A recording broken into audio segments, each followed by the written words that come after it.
I'd just like to ask, right? In Singapore, there's a very big fear, I say, of foreign talent coming in, right? So do you think that the reason why Singaporeans are so afraid of the white paper is because of this or because of something else? Right. I don't, like I said, you know, I don't think people fear foreign talent. I think it's just, there's a very favorite Malay saying of mine, you know, you can't love what you don't know. You don't know who this foreigner is, so there's a lot of anxiety as to how he's going to impact your life, how he's going to matter to you or not at all. I think it stems from there. But I don't think generally, like I said earlier, Singaporeans are anti-foreigner or resistant to foreign talent. I think where they have a problem is when the foreigner comes in and becomes, say, a peer or a supervisor, and it is patently clear that he is not qualified for the job. But that sentiment would also apply to a Singaporean who's a peer or a supervisor who's not qualified for the job. So I think Singaporeans are more pragmatic than we tend to give ourselves credit for. So, I mean, think about it. I mean, if you speak to your parents, your friends, other adults, your workplace is full of foreigners. We go out for lunch with them, we invite them over, they invite us over, you know. So it's not as urgent, or it's not so riddled with antipathy, I think. There are concerns, but it's not deep loathing. Can I actually just add something? I'd like to see a show of hands. How many of you are afraid of foreigners? Can I have a show of hands? Not a single one, right? And, oh wow, I see a couple, but I just like to make this point which a former minister actually said to me. And he said, and this is very interesting, I like to just make this point, and he actually said to me, Singaporeans today are not confident of themselves, because if they are confident of themselves, then they shouldn't fear anything. So I think actually there's some wisdom in that, and I'd like to leave that with you. Thank you. So can I follow up? Yeah, sure. No, I was just recently in a taxi, right? And the taxi driver was talking to my family. And he was telling me how, you know, the foreigners, they come in, then they take our jobs and all that, right? And I was just wondering, maybe some of the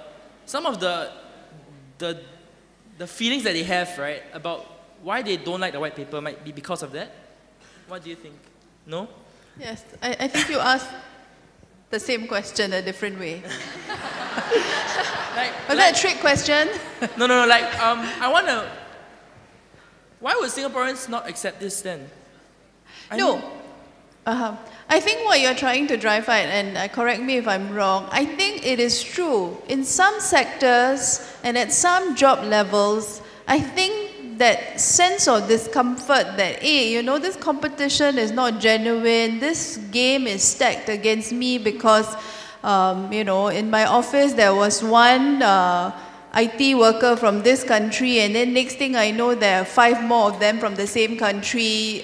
What's going on? You know, did they apply just like everybody else? Were they preferred by the supervisor from that country above a Singaporean? So those are concerns that are real, and I think they are real in some sectors. And we have reported this before. I think in IT, some sections of IT, some sections in banking, there is that feeling that maybe these foreigners who are coming at a certain level, at the mid-tier level, are edging out, are elbowing out Singaporeans who are just as qualified. So the government has recognized this, and it is really a competition that is based on price, because these foreigners come and they are prepared to take lower wages. If you're a young man, age 31, 32, about to start a family, you are going to be concerned about the pay packet that you're drawing in. And if someone else comes from another country and is undercutting you by being willing to be paid much lower, doing the same job, it is going to prove difficult for you. So the government has acknowledged that there may be an issue there, and hence we are now entering that discussion where we are talking about having an employment framework you will see that phrase appearing in our newspapers in the coming months. Basically, this is almost like a checklist of, when a foreigner applies for a particular job, we need to be sure that he is indeed the best person for the job, not because he's cheaper. The details will be sorted out later. Most other countries actually have this mechanism in place. The technical term for it is actually called labor market testing. So if you use the US as an example, they need a lot of IT workers. They do not have enough IT workers. So they import a lot of IT workers from India, and most of them come under what is called the H-1B visa. And what the US government does is that its way of labor market testing, of setting up this employment framework, is to determine every year, I'm only prepared to give out 50,000 H-1B visas.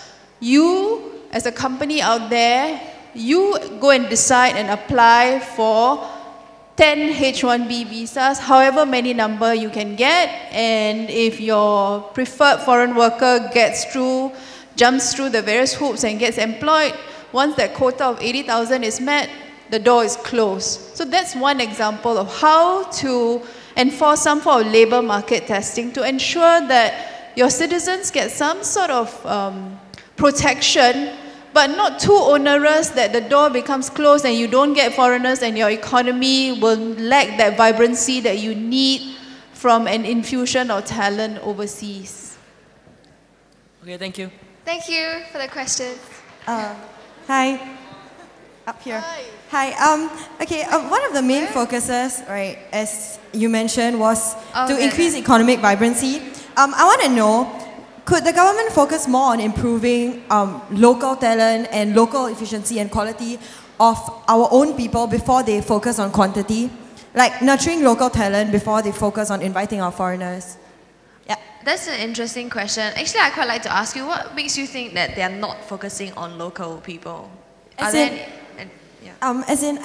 I feel that our government seems to be really working on inviting more foreigners in to do things, when I feel that if they were to encourage Singaporeans themselves to take up jobs, to improve themselves more, that would be more beneficial.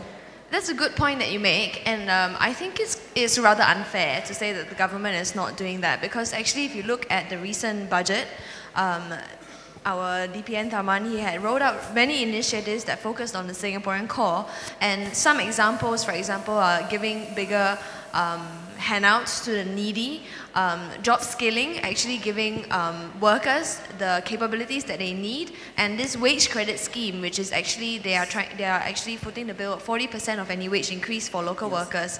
So local workers has actually been very much the focus of the government in recent years.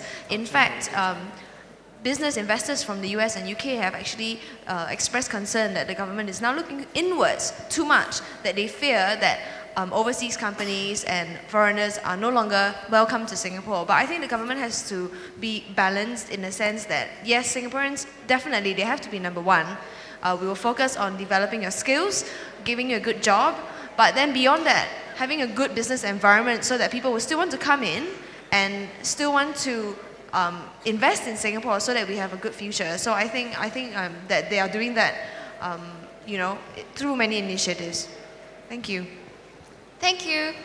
I think we shall start with the gentleman in the line. Good afternoon. This question is directed to Ms. Zuraidah. In the past, journalists like yourselves had complete monopoly on the printed press, maybe even today.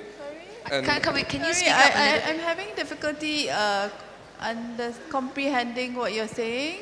Well, in the past, journalists like yourselves from the Straits Times, perhaps you had a complete monopoly on the printed press in Singapore. Okay. And maybe even today, and Ms. Zuraidah, you mentioned and emphasized, the primacy of timing in politics. Now, to what extent do you think that the introduction of new media such as Facebook and Twitter as platforms has changed the game, especially with regard to timing? Thank you. Okay, that's an excellent question. I think, he deserves a round of applause. Come on, you guys.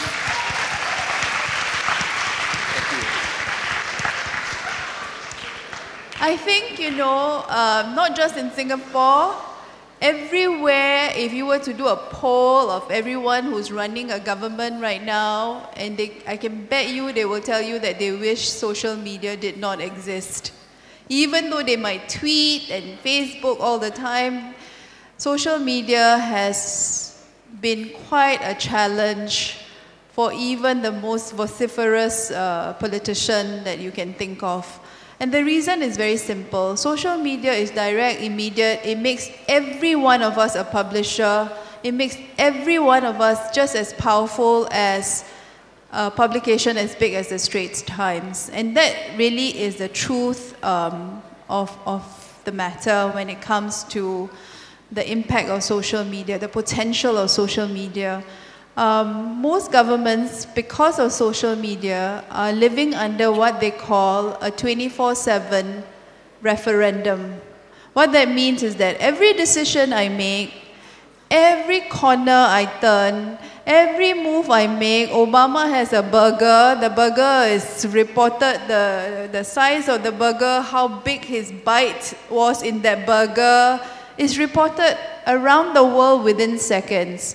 There is no escaping the kind of scrutiny that social media grants citizens in every corner of the world that is connected. In fact, Michael Bloomberg, when he was here, said this is why governing has become so difficult. You are no longer assessed according to the electoral cycle. You cannot say, I make a promise today and I will deliver in 5 years' time. 1 month's time, somebody will be raking up a speech you made a month ago and asking you, what are you doing about it? How come you seem to have changed your stance? The other day you said this, but you seem to be acting this way. So it has made governing completely more challenging. And I think the reality is that the white paper was in a way subjected to that kind of scrutiny that we otherwise wouldn't have had in the 1990s. So that's a very good question. It changed the game.